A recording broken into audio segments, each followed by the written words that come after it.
Hello and welcome to Twist List. Today we are looking at 10 crazy things that happened when Mao ruled China. Life under Mao Tse was strange and brutish. While he was chairman of China, he introduced some policies that didn't work well and that eventually killed an estimated 45 to 75 million of his own people. Under the feverish sway of Mao's cult of personality, people in China got a little weird, and there are some lesser-known stories from Mao's rule that you'd never imagine.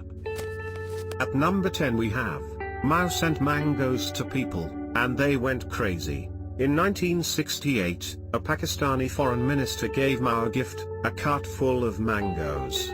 To the minister, this was probably nothing more than a simple gesture. But in China, it sparked a wave of complete insanity. Mao gave the mangoes to a few people on his propaganda team, and they reacted as if Mao had just dragged an angel down from heaven and dropped him on their doorstep. The People's Daily wrote an article saying that tears swelled up in their eyes with the joy of getting a mango and that they cried out enthusiastically and sang with wild abandonment. A textile factory put their mango in a shrine and had workers pass by and pay respects to it when they entered. When the mango went bad, they made a replica of the mango and kept it in the shrine so that no worker would have to start their day without giving thanks for the mango. The 9th spot on the list is occupied by, a man was executed for comparing mangoes to sweet potatoes. As most Chinese people had never seen a mango before, the experience was life-changing for every single person on Earth enough to behold this juicy tropical fruit. That is, every person except for one. A dentist got the chance to see a mango in person and somehow was not impressed. He denounced the mango as being similar to a sweet potato, which made the people furious. The dentist was arrested on charges of counter-revolutionary speech. He was sent to prison and, shortly after, executed for the crime of saying mangoes kind of look like sweet potatoes. Nobody ever dared to scoff at mangoes again. Number 8 on our list is, stamp collecting was made a crime. Mao tried to put an end to every hint of bourgeoisie in his country. Sometimes, this meant putting an end to corrupt businesses and wealthy landowners. Other times, it meant tearing up children's stamp collections. Reportedly, Mao hated stamps. He viewed collecting them as a bourgeois pastime and, when the Cultural Revolution began, banned his people from keeping stamps in any collected form. The ruling stayed in place until Mao died, and it took until he was gone before Chinese hobbyists could openly show off the stamps they'd slipped off envelopes.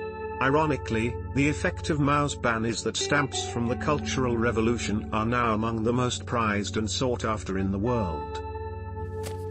At number 7 we have, students were encouraged to beat their teachers. The Communist Party of China encouraged its people to clear away the evil habits of the old society and tear down the old ideas of their forefathers.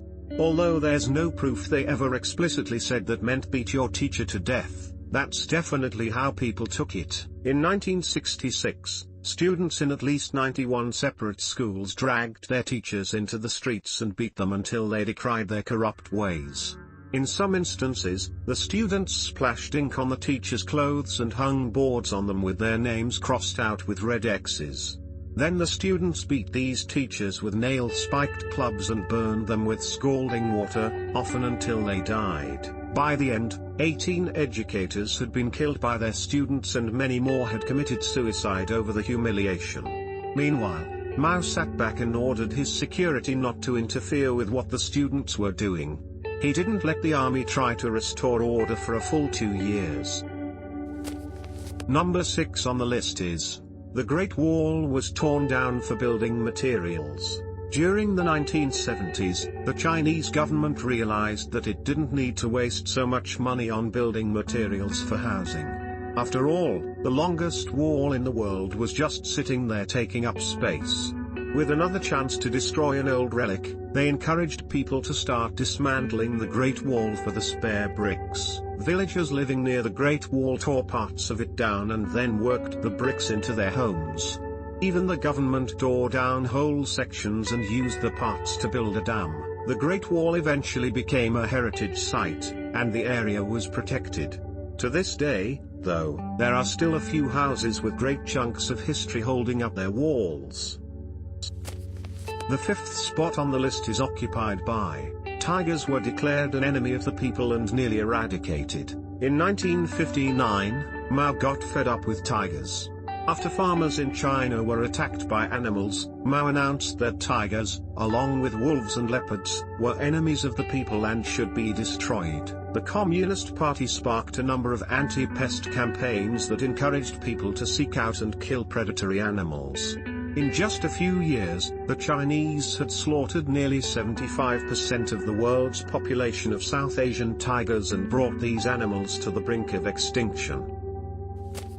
Number 4 on the list is, the Red Guard wanted to make people go on red traffic lights. The Red Guard was on a constant lookout for anything that might be counter-revolutionary.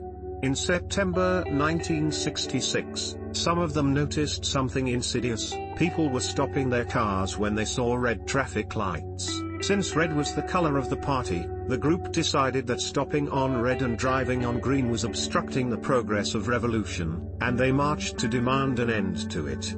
From then on, the men declared they would force people to drive on red. Fortunately, the Red Guard was stopped by China's Premier Xu Enlai before they could put their plan into motion.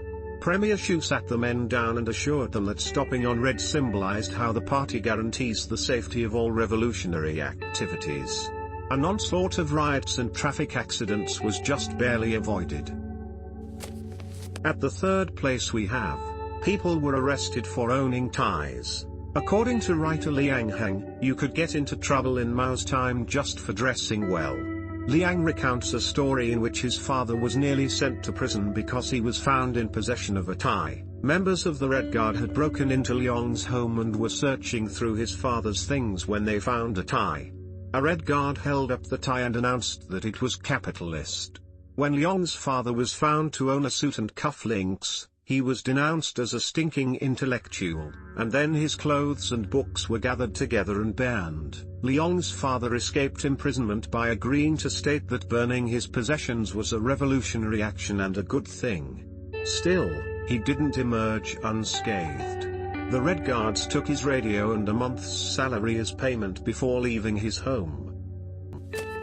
At the second spot is, people cannibalized each other to show their dedication to the party. In Mao's China, cannibalism was a major problem. According to some reports, some of the students who killed their principals ate the dead bodies as a way of celebrating their triumph over counter-revolutionaries. A government-run cafeteria also allegedly displayed the bodies of traitors on meat hooks and served their flesh for lunch. The worst cases were in Guangxi province. In the late 1960s, at least 137 people were killed and eaten in that province alone. These bodies were usually shared with others, suggesting that there were likely thousands of people who committed cannibalism. While there's almost no doubt that starvation was part of the reason this happened, the people who did it didn't see themselves as desperate. The acts of cannibalism were touted as a way of showing just how feverishly dedicated a person was to the cause of the party. If you were willing to eat China's enemies, they figured, no one could say you were taking the cause lightly. And finally, at number 1, Mao tried to gift 10 million women to the US. In 1973, in Mao's later years, he sat down with Henry Kissinger, hoping to negotiate a bilateral trade agreement with the United States. At first, Kissinger reportedly tried to keep the conversation on serious topics, but Mao's mind was on other things. Mao told Kissinger that China was a very poor country and had little to offer in a trade agreement, except, that is, for women. He offered to send 10 million women to the US, saying that he had them in excess and that they only caused problems. As Mao riffed on about how women were ruining the country, one of his party members warned him that, if his words got out, it would incur the public wrath. The dying Mao, though, was getting old and tired. He didn't seem too worried. "I'm not afraid of anything," the chairman said between heavy coughs. "God has sent me an invitation." Thanks for watching. If you enjoyed this video and would like to see more, then please hit the subscribe button.